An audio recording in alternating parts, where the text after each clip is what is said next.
Hey guys, Kevin Vandy here with Competitive Edge Physical Therapy, here to talk about Osgood-Schlatter Disease. This is a disease that affects youth, adolescent athletes, males and females, typically between the ages of around 11 to 14, earlier in females than males. And it affects the base of the knee around where your shin starts. Usually presents as a small bump with pain, inflammation, and usually prevents you from going all out in sport. Now, one of your questions might be, is this normal? And yes, it's one of the most common adolescent issues we see in youth athletes, especially those athletes that are pushing the boundaries, working really hard and playing multiple sports. Why does it happen?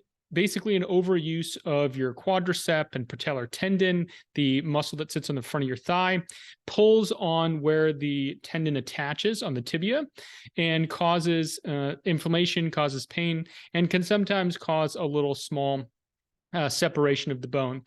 Now, that may sound scary to you and maybe thinking, oh my gosh, we need to stop sports and we need to, rest completely. According to the research, as you can see behind me, that's actually not the best solution. Osgood-Schlatter's is considered a self-limiting condition in the sense that you can continue to play as much as you feel able. There's no massive downside. The contraindications, meaning, what's the worst that can happen, is just that you develop some tendonitis. Most people in this case have pain go away around 16 to 18. As that growth plate closes, pain usually subsides. So self-limiting in the fact that you can play as much as you feel able. You can ice, you can stretch.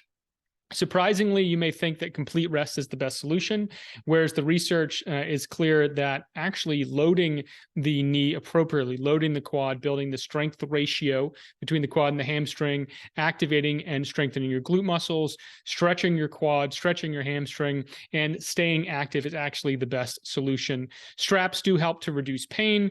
NSAIDs like Advil can also be used ice after play. But my suggestion, based on the literature and a review of the literature, is that be as active as you can be, maybe reduce the intensity of your sport, but don't stop play entirely, as this will go away once you're in your later teenage years. It does persist into adulthood in 10% of the population, but that is pretty rare. And even if it does, physical therapy can be a great resource for you. So if you have Osgood-Schlatter's and you're wondering, should you stop playing, continue to play as much as you're able up to pain tolerance, and it'll eventually subside. You won't cause any long-term damage, and you'll be able to play the sport you love. All right, again, I'm Kevin with Competitive Edge Physical Therapy. Thanks for tuning in.